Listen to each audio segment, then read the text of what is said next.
Hi ಅತಿಥಿ ದೇವರುಗಳೇ, ಎಲ್ಲರೂ ಹೇಗಿದ್ದೀರಾ? ಎಲ್ಲರೂ ಚೆನ್ನಾಗಿರಲಿ ಅಂತ ದೇವರಲ್ಲಿ ಕೇಳ್ಕೊಳ್ತಾ, ಇವತ್ತು ತುಂಬ ಟೇಸ್ಟಿಯಾದಂತಹ ಬಡಂಗ್ ನೋಡಿದ್ದೀರಲ್ಲ, ಸೇಮ್ ಅದೇ ರೀತಿ ಟೇಸ್ಟ್ ಬರ್ತಕ್ಕಂತಹ ಚುರ್ಮರಿ ಅಥವಾ ಖಾರ ಮಂಡಕ್ಕಿ ಅಥವಾ ಚೋಡ ಅಂತ ಕರೀತಾರೆ ಉತ್ತರ ಕರ್ನಾಟಕದಾಗ.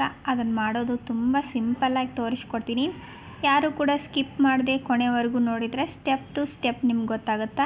ಯಾವುದಾದ್ರೂ ಒಂದು ನಾ ತೋರಿಸುವಂತಹ ವಸ್ತು ಹಾಕದೇ ಇದ್ದರೂ ಆ ಟೇಸ್ಟ್ ಬರೋಂಗಿಲ್ಲ. ಹಾಗಾಗಿ ವಿಡಿಯೋವನ್ನು ಕೊನೆವರೆಗೂ ನೋಡಿ. ಹೊಸದಾಗಿ ನೋಡುವವರು ಚಾನಲ್ ಸಬ್ಸ್ಕ್ರೈಬ್ ಮಾಡ್ಕೊಂಡು ನಿಮಗೆ ಇಷ್ಟ ಆದರೆ ಫ್ರೆಂಡ್ಸ್ ಮತ್ತು ಫ್ಯಾಮಿಲಿ ಗ್ರೂಪ್ಗಳಿಗೆ ಶೇರ್ ಮಾಡಿ. ಬನ್ನಿ ಇವಾಗ ವಿಡಿಯೋ ಸ್ಟಾರ್ಟ್ ಮಾಡೋಣ. ಗ್ಯಾಸ್ ಮೇಲೆ ಒಂದು ಪಾತ್ರೆ ಇಟ್ಕೊಳ್ಳಿ. ಪಾತ್ರೆ ಇಟ್ಕೊಂಡು ನೀವು ಯಾವ ಕ್ವಾಂಟಿಟಿಯಲ್ಲಿ ಮಾಡ್ತಿದ್ದೀರಾ ಅದಕ್ಕೆ ನೋಡ್ಕೊಂಡು ಎಣ್ಣೆ ಹಾಕ್ಕೊಳ್ಳಿ. ಎಣ್ಣೆ ಹಾಕ್ಕೊಂಡು ನಾನು ಒಂದು 2 ಹಿಡಿಯಷ್ಟು ಶೇಂಗಾ ಬೀಜನ ಹಾಕ್ಕೊಂಡಿದ್ದೀನಿ. ಹಸಿ ಶೇಂಗಾ ಬೀಜ ಹಾಕಿರೋದ್ರಿಂದ ಕಡಿಮೆ ಉರಿಯಲ್ಲಿ ಸ್ವಲ್ಪ ಹೊತ್ತು ನೋಡಿರಿ ಕೆಂಪು ಬಣ್ಣ ಬಂದವು ಅಲ್ಲಿವರೆಗೂ ಅದನ್ನು ಹುರ್ಕೋಬೇಕು ಎಣ್ಣೆಯಲ್ಲಿ. 1 ಮುಟ್ಕಿಯಷ್ಟು ಪುಟಾಣಿಯನ್ನು ಹಾಕ್ಕೊಳ್ತಾ ಇದ್ದೀನಿ. ಇದಕ್ಕೆ ನೀವು ಒಣ ಕೊಬ್ಬರಿನೂ ಕೂಡ ಹಾಕ್ಕೊಳ್ಬೋದು. ನಾನು ಯಾವ ರೀತಿ ಬಡಂಗಿರ್ತಲ್ಲ ಸೊ ಆ ಟೇಸ್ಟ್ ಬರಲಿ ಅನ್ನೋದಕ್ಕೋಸ್ಕರ ನಾನು ಕೊಬ್ಬರಿಯನ್ನು ಸ್ಕಿಪ್ ಮಾಡಿದ್ದೀನಿ.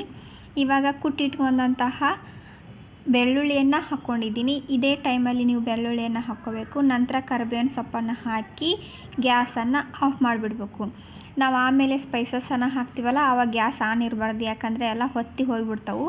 ಇವಷ್ಟೇ ನಮ್ಗೆ ಎಣ್ಣೆಯಲ್ಲಿ ಕರೆದ ನಂತರ ನಾವು ಏನು ಮಾಡ್ಕೋಬೇಕು, ಇವಾಗ ಗ್ಯಾಸ್ ಆಫ್ ಮಾಡಿ ಸ್ವಲ್ಪ ಟೈಮ್ ಬಿಟ್ಟು 1 ಟೇಬಲ್ ಸ್ಪೂನಷ್ಟು ಅಚ್ಚ ಖಾರದ ಪೌಡರನ್ನು ಹಾಕ್ಕೊಂಡಿದ್ದೀನಿ. ನೆಕ್ಸ್ಟು ರುಚಿಗೆ ತಕ್ಕಷ್ಟು ಉಪ್ಪು, ಅರಿಶಿನ ಮತ್ತು ಇದಕ್ಕೇನು ಹಾಕ್ಕೋಬೇಕು, ಕೊನೆಯಲ್ಲಿ ನಾನು ಮಸಾಲೆಯನ್ನು ಹಾಕ್ತೀನಿ. ಅಥವಾ ನೀವು ಇದೇ ಟೈಮಲ್ಲಿ ಕೂಡ ಚಿಕನ್ ಮಸಾಲೆ ಬರುತ್ತಲ್ಲ ಆ ಮಸಾಲೆಯನ್ನು ಹಾಕ್ಕೊಳ್ಬೇಕು. ಹಾಕಿ ಎಲ್ಲವೂ ಕೂಡ ಚೆನ್ನಾಗಿ ಎಣ್ಣೆಯಲ್ಲಿ ಮಿಕ್ಸ್ ಆಗಬೇಕು. ಮಿಕ್ಸ್ ಆದ ನಂತರ ಇದನ್ನು ತಣ್ಣಗಾಗೋದಕ್ಕೆ ಬಿಟ್ಟು ಈ ಟೈಮಲ್ಲಿ ನಾವು ಮಂಡಕ್ಕಿಯನ್ನು ಇದಕ್ಕೆ ಸೇರಿಸ್ಕೊಳ್ಬೇಕು. ಮಂಡಕ್ಕಿಯನ್ನು ಸೇರಿಸ್ಕೊಂಡು ಇದನ್ನು ಚೆನ್ನಾಗಿ ಮಿಕ್ಸ್ ಮಾಡ್ಕೋಬೇಕು. ಪ್ರತಿಯೊಂದು ಮಂಡಕ್ಕಿನೂ ಕೂಡ ಈ ಖಾರದ ಮತ್ತು ನಾವು ಹಾಕಿರ್ತಕ್ಕಂಥ ಮಸಾಲೆಯಲ್ಲಿ ಚೆನ್ನಾಗಿ ಮಿಕ್ಸ್ ಆಗಬೇಕು. ಅಲ್ಲಿವರೆಗೂ ನಾವು ಇದನ್ನು ಚೆನ್ನಾಗಿ ಮಿಕ್ಸ್ ಮಾಡ್ಕೊಂಡು ಸ್ವಲ್ಪ ಆಮೇಲೆ ಗ್ಯಾಸನ್ನು ಚಾಲು ಮಾಡಿ ಒಂದು 5 ನಿಮಿಷ ಬೇಡ, ಸ್ವಲ್ಪ ಬಿಸಿ ಆಗಬೇಕು. ಆಮೇಲೆ ಮತ್ತೆ ಆಫ್ ಮಾಡಿಬಿಡ್ಬೇಕು. ಅಂದರೆ ಮಂಡಕ್ಕಿ ಕುರುಮ್ ಅಂತ ಬರ್ತಾವೆ, ಅಂದರೆ ಗರಿ ಗರಿ ಹಾಕವು. ನೆಕ್ಸ್ಟ್ ನಾನು ಇದಕ್ಕೆ ಸ್ಪೆಷಲ್ ಆದಂತಹ ಒಂದು ವಸ್ತು ಹಾಕ್ತೀನಿ ನೋಡಿರಿ. ಖಾರ ಬೂಂದಿ ಅಂತ ಸಿಗ್ತಾವಲ್ಲ ಅವನ್ನಾದ್ರೂ ತಂದು ಹಾಕ್ಬೋದು, ಅಥವಾ ನೀವು ಮನೆಯಲ್ಲೇ ಬೂಂದಿ ಕಾಳನ್ನು ರೆಡಿ ಮಾಡ್ಬೋದು. ನಾನು ಮನೆಯಲ್ಲೇ ರೆಡಿ ಮಾಡಿದಂತಹ ಬೂಂದಿ ಕಾಳನ್ನು ಹಾಕ್ಕೊಳ್ತಾ ಇದ್ದೀನಿ. ಇದನ್ನು ಹಾಕಿದರೆ ಟೇಸ್ಟ್ ಮಾತ್ರ ಆಸಮ್ ಆಗಿರುತ್ತೆ.